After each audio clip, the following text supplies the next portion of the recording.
MI computer की online classes में आप सभी का फिर से स्वागत है। जैसा कि आज का सेशन है आपका मेमोरी कार्ड का, तो मेमोरी कार्ड क्या है, मेमोरी कार्ड की डिफिनेशन क्या होती है, मेमोरी कार्ड का प्रयोग किस तरह से होता है, इसके बारे में आज आपको बताया जाएगा। जैसा कि आपके कंप्यूटर में जो मेमोरी कार्ड प्रयोग होती है उस मेमोरी को क्या कहते हैं, आप अपने मोबाइल फोन में जिस मेमोरी का प्रयोग करते हैं उस मेमोरी को क्या कहते हैं, मेमोरी कार्ड का प्रयोग किस लिए होता है, इसके बारे में आज हम बात करने जा रहे हैं। तो सबसे पहले आज बात करने जा रहे हैं मेमोरी कार्ड की। तो मेमोरी कार्ड क्या है, तो मेमोरी का हिंदी नाम क्या होता है, सबसे पहले इसे जानेंगे। तो मेमोरी को हिंदी में कहते हैं स्मृति। क्या कहते हैं? स्मृति कहते हैं। स्मृति के नाम से जाना जाता है मेमोरी को, स्मृति के नाम से जाना जाता है, या हम स्मृति ना कहकर कह सकते हैं याद कह सकते हैं। इन दो शब्दों का मतलब यही होता है कि मेमोरी का हिंदी अर्थ क्या होता है, या तो स्मृति होता है या तो याद होता है मेमोरी का। तो जैसे कि मानव मस्तिष्क में याददाश्त को बहुत समय तक रखा जा सकता है। कोई भी याददाश्त तो आप मानव के मस्तिष्क में बहुत समय तक रखने के लिए प्रयोग की जाती है। मानव मस्तिष्क किस लिए प्रयोग किया जाता है? किसी भी याददाश्त को हम किस में रख सकते हैं? मानव के मस्तिष्क में। तो ये एक प्रकार का क्या हुआ? डेटा हुआ। डेटा मतलब कि जो बातें पिछली होती हैं उनको हम रिकॉर्ड करके या कैप्चर करके कहाँ रखते हैं? मानव कहाँ रखता है? अपने दिमाग में। ठीक इसी प्रकार से आप कोई डेटा रखोगे किस पर? मेमोरी कार्ड में। मेमोरी कार्ड एक प्रकार की चिप होती है, जिसमें कि क्या है, आप डेटा को रखते हो। जैसे डेटा क्या होता है आपका, जैसे कि फाइल हो गए, फोल्डर हो गए, सॉफ्टवेयर हो गए, और उसके बाद आपके हो गए इमेजेस हो गए, वीडियो सॉन्ग हो गए, ऑडियो सॉन्ग हो गए, जो भी डेटा है आपका सब आप मेमोरी कार्ड में रखते हो। तो सबसे पहले जो मेमोरी कार्ड है ये कैसी मेमोरी है? ये आपकी सेकेंडरी मेमोरी होती है। कैसी मेमोरी होती है? सेकेंडरी मेमोरी, या हम बाह्य मेमोरी कह सकते हैं। फिर उसके बाद इसमें डेटा आप असीमित रख सकते हो। इस मेमोरी कार्ड में आप असीमित डेटा रख सकते हो। इस मेमोरी कार्ड को आप घटा सकते हो, बढ़ा सकते हो। ये ऐसा मेमोरी कार्ड होता है कि इसमें आप परमानेंट डेटा रख सकते हो। तो इस मेमोरी कार्ड का प्रयोग, इसकी बात करते हैं। इस मेमोरी कार्ड की सीरीज की शुरुआत कहां से हुई? तो आपका जो चैप्टर है यूनिट्स ऑफ मेमोरी का, किसका है? आपका जो चैप्टर है यूनिट्स ऑफ मेमोरी का। तो मेमोरी की इकाइयों में बात की जाती है कि जो मेमोरी कार्ड आपकी शुरुआत हुई है कहां पर से हुई है, कैसे हुई है, इसकी बात हम आज करते हैं। जो मेमोरी कार्ड की सबसे पहले शुरुआत हुई है आपकी, सबसे पहले बिट से हुई है। किससे हुई है? बिट से हुई है। फिर उसके बाद में बाइट से हुई है। तो सबसे पहले जो बिट से हुई है उसके बारे में जानेंगे। जो बिट दर्शाया जाता है वो स्मॉल बी से बिट दर्शाया जाता है और कैपिटल बी से बाइट दर्शाया जाता है। स्मॉल बी से बिट दर्शाया जाता है और कैपिटल बी से बाइट यहाँ पर दर्शाया जाता है। ये आपको जानकारी पहले हो सके हो या ना हो, फिर भी मैं आपको फिर से देना चाहता हूँ, या आपने कहीं किताबों में पढ़ा होगा तो उसके बारे में पूर्णतः आप फिर से जान लीजिए कि ये मेमोरी कार्ड की सीरीज की शुरुआत क्या होती है। स्मॉल बी से क्या होता है? बिट होता है, और कैपिटल बी से बाइट होता है। फिर उसकी बात करते हैं, जो कंप्यूटर की सबसे छोटी मेमोरी होती है वो क्या होती है? बिट होती है। और फिर बात करें कंप्यूटर की सबसे जो छोटी मेमोरी होती है आपकी बिट होती है, और सबसे बड़ी मेमोरी क्या होती है आपकी यहाँ पर? कौन सी होती है? जीओबी होती है। इसे बोलते हैं जीओ बाइट। सबसे बड़ी मेमोरी होती है। ये पहली और आखिरी कंडीशन की मैंने बात की। अब बात करते हैं जो शुरुआत हुई है बिट से हुई। स्मॉल बी का मतलब बिट होगा और कैपिटल बी का मतलब बाइट होता है। फिर उसके बाद बात करते हैं जो सीरीज होता है, कैसे बनते हैं, कैसे क्वेश्चन आते हैं, किसका मतलब क्या होता है, इसके बारे में फुल फॉर्म में भी पूछा जाता है आपसे। तो सबसे पहले जो शुरुआत होती है एक बिट से होती है। एक बिट से क्या मतलब क्या होता है? यहाँ पर एक बिट का मतलब क्या होता है? एक बिट का मतलब होता है बाइनरी डिजिट। बाइनरी डिजिट क्या है इसके बारे में समझेंगे। एक बिट, जो बिट किस, मैंने आपको यही बताया कि सबसे पहले मेमोरी कार्ड शुरुआत किससे हुई? बिट से हुई। तो बिट की शुरुआत में एक बिट किसके बराबर होता है? एक बिट होता है बाइनरी डिजिट के बराबर। तो बाइनरी डिजिट का मतलब क्या होता है? 0 और 1 अंक होते हैं। 0 और 1 ये कंप्यूटर की एक प्रकार की भाषा है, 0 और 1, ठीक, जिसे हम मशीनी भाषा भी कह सकते हैं, बाइनरी डिजिट को। फिर उसके बाद एक बिट बराबर क्या होता है? बाइनरी डिजिट, जिसे कहते हैं 0 और 1, इसे कहते हैं बाइनरी भाषा भी बोल सकते हैं, या मशीनी भाषा भी बोल सकते हैं। आपसे पेपर में कई बार क्वेश्चन पूछा जा चुका है, एक बिट किसके बराबर होता है? एक बिट किसके बराबर होता है? तो आप क्या बताओगे? 0 या 1 अंक बोल सकते हैं, या बोल सकते हैं बाइनरी डिजिट बोल सकते हैं इसे।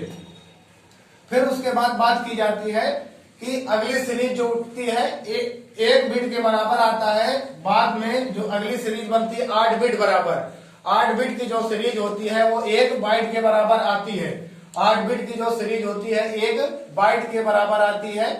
1 बाइट, 8 बिट में कितने बाइट होते हैं, 8 बिट किसके बराबर होता है ये पूछा जाता है। तो 8 बिट 1 बाइट के बराबर होता है, 1 बाइट। फिर उसके बाद अगली सीरीज जो बनती है 1 बाइट से बनती है। तो 1 बाइट किसके बराबर होता है, 2 निबल के बराबर। 1 बाइट किसके बराबर होता है, 2 निबल के बराबर। 2 निबल हो सकता है या एक अक्षर या एक अंक हो सकता है, एक अक्षर या एक अंक हो सकता है, या 0 से लेकर 9 तक की संख्याएं हो सकती हैं। 1 बाइट किसके बराबर होता है, 2 निबल या एक अक्षर या एक अंक, या 0 से लेकर 9 तक की कोई भी डिजिट्स हो सकती है। ये 1 बाइट के बराबर होता है। फिर उसके बाद बात की जाती है 1 बाइट के बाद जो सीरीज बनती है 1024 बनती है। 1 बाइट के बाद अगली जो सीरीज बनी है वो आपकी बनी है 1024। किस पे बनी है, बाइट पे ही बनती है।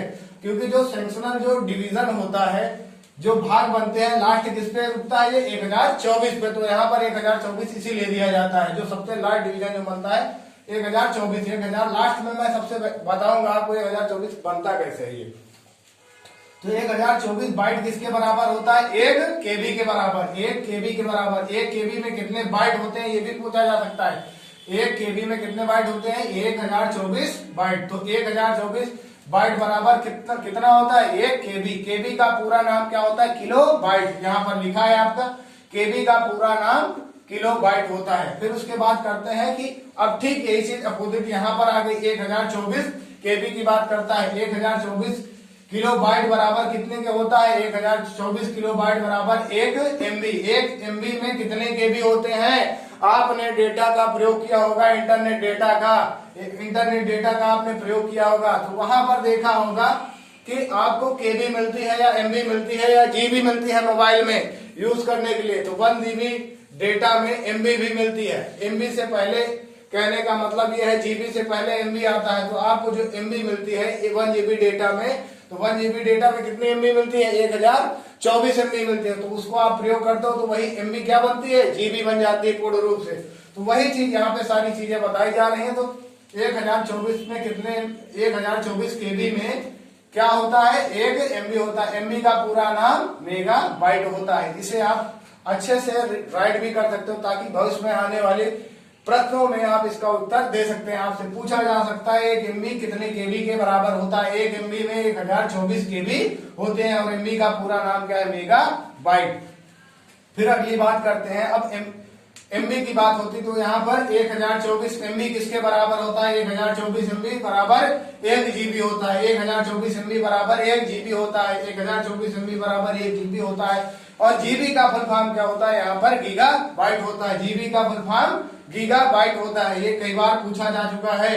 फिर उसके बाद बात की जाती है 1024 जीबी बराबर क्या होता है, 1024 जीबी बराबर 1 टीबी होता है। 1024 जीबी बराबर 1 टीबी होता है और टीबी का फुल फॉर्म क्या होता है, टेरा बाइट होता है। फिर उसके बाद बात की जाती है टीबी, फिर रिटर्न आ जाती है यहाँ पर सीरीज में, क्योंकि टीबी चलेगी। टीबी का क्या होगा, 1024 टीबी बराबर किसके होता है, 1024 टीबी बराबर 1 पीबी के होता है। 1 पेटाबाइट या पेंटाबाइट इसे हम बोल सकते हैं। फिर उसके बाद बात की जाती है 1024 पीबी बराबर 1024 पेंटाबाइट बराबर 1 एक्साबाइट होता है। 1 एक्साबाइट होता है। ईबी होता है, ईबी का फुल फॉर्म होता है 1 एक्साबाइट। फिर उसके बाद बात करते हैं, अब अगली सीरीज ये ऊपर की ओर यहाँ पर हमने दर्शा दिया, नीचे जगह नहीं थी तो इसलिए मैंने ऊपर की ओर दर्शा दिया। ठीक, अब बात करते हैं ईबी की बात आती है तो 1024 ईबी बराबर क्या होता है, 1 जेडबी होता है। तो 1 जेडबी 1024 ईबी किसके बराबर होता है, 1024 ईबी किसके बराबर होता है, 1 जेडबी के बराबर होता है। 1 जेट्टा बाइट के बराबर होता है। जेडबी का फुल फॉर्म क्या होता है, यहाँ पर जेट्टा बाइट होता है। फिर उसके बाद बात करते हैं, फिर यही आता है जेडबी। 1024 जेडबी बराबर 1 वाईबी। तो वाईबी का पूरा नाम क्या होता है, यहाँ पर योट्टा बाइट होता है। आपसे पूछा जाएगा 1024 जेडबी किसके बराबर होता है, 1024 जेडबी 1 वाईबी के बराबर होता है। वाईबी का यहाँ फुल फॉर्म होता है योट्टा बाइट। फिर उसके बाद बात की जाती है 1024 वाईबी की किसके बराबर होता है, 1024 वाईबी किसके बराबर होता है, 1 बीबी के बारे में। बीबी सुनकर आपको बहुत हंसी आ रही होगी, पर यहाँ पर बीबी का पूरा नाम क्या होता है, ब्रोंटो बाइट होता है। एक बीबी किसके बराबर होती है? ब्रोंटो बाइट के बराबर। एक बीबी का फुल फॉर्म क्या क्या कह सकते हैं हम यहाँ पर? Brontobyte. तो एक बीबी किसके बराबर होती है? एक बीबी होती है 1024 वाईबी के बराबर। एक बीबी किसके बराबर होती है? 1024 वाईबी के बराबर। जब लास्ट में यहाँ पर बीबी की सीरीज खत्म होती तो 1024 बीबी आती है, और 1024 बीबी किसके बराबर होता है? जो सबसे बड़ी इकाई होती है आपकी, एक जीओबी होता है। जीओबी होता है, क्या होता है? एक जीओबी होता है, या एक जीओबी से कह सकते हैं, या हम जीबी स्टार कह सकते हैं, और जीओबी को ही बोलते हैं जीओब बाइट। जो सबसे बड़ी मेमोरी होती है मेमोरी कार्ड की सीरीज में, मेमोरी कार्ड की सीरीज में सबसे बड़ी इकाई होती है जीओब बाइट होती है। अगर कहीं कहीं कंफ्यूजन क्रिएट कर देगा आपको जीबी से, जीबी से कहीं ना कहीं कंफ्यूजन क्रिएट कर सकता है। एक जीबी है आपके सामने, एक जीबी है आपके सामने है, एक जीबी है आपके सामने, इसका अर्थ होता है यहाँ पर गीगाबाइट, और यहाँ पर इसका अर्थ होता है जियोबाइट। पर आपके सामने कंफ्यूजन क्रिएट करने से पहले एक कंडीशन मैंने बता दी। यहाँ पर ये जीबी के सामने एक स्टार लगा हुआ है, यहाँ पर जीबी के सामने स्टार नहीं लगा हुआ है। समझ गए आप बात? तो जीबी यहाँ पर ये सबसे बड़ी इकाई नहीं है। सबसे बड़ी इकाई कौन सी हुई आपकी? जीओबी या जीबी स्टार होगी, जिसे हम जियोबाइट बोलते हैं। और सबसे छोटी इकाई क्या होती है कंप्यूटर में मेमोरी की? बिट होती है। तो लगभग यहां तक आपको समझ में आया होगा। अब मैं बताता हूं डिवीजन का जो सिग्नल जो बढ़ता है 1024 में, वो कैसे बढ़ता है उसके बारे में बात करते हैं। आपने मेमोरी कार्ड का प्रयोग किया होगा, तो आपने उम्मीद है कि 1 जीबी का प्रयोग किया होगा, फिर 1 के बाद 2 जीबी का प्रयोग किया होगा, अब 2 के बाद 3 जीबी किसी ने प्रयोग किया? नहीं किया है। 2 के बाद में 4 जीबी का प्रयोग किया है। यहाँ पर 4 के बाद क्या किया है? 8 जीबी का प्रयोग किया है। 8 के बाद क्या है? 16 जीबी का प्रयोग किया है। 16 के बाद 32 जीबी का प्रयोग किया है, और 32 के बाद 64 जीबी का प्रयोग किया है, और 64 के बाद कितना होता है? 64 के बाद कितना आता है? 64 के बाद 128। 64 के बाद 128 का प्रयोग किया है आपने। 128 के बाद आता है 500, 128 के बाद आता है 256 का प्रयोग किया है आपने। 256 के बाद 512 का प्रयोग किया है आपने। 512 के बाद में 1024 आता है। तो जब से सबसे लास्ट सीरीज क्या बनती है आपकी? 1024। तो शुरुआत कहां से हुई आपकी? यहाँ पर से। किसी 1 जीबी से मैंने आपको एक एग्जाम्पल के रूप में दिखाया। किसके रूप में? एक नमूने के रूप में आपको यहाँ पर मैंने आपको दिखाया कि कहां पर से सीरीज खत्म हो रही 1024 से। तो यहाँ पर जो आपका गुणे हुए हैं, गुणज निकाले गए हैं, जिसका तुलनात्मक अध्ययन किया गया, किस पे किया गया है? 1024 पर। तो पहले शुरुआत 1 से की गई, फिर उसके बाद में जो लास्ट सीरीज बनी है शुरुआत 1 से की गई है, और खत्म किस पे? देखिए यहाँ पर शुरुआत 1 से मैंने किया है, शुरुआत मैंने 1 से किया और खत्म किस पे किया है? 1024 पे। तो लास्ट जो सीरीज बनती है मेमोरी कार्ड की 1024 के आधार पर बनती है। तो ये उम्मीद है आपको ये बात समझ में आई होगी।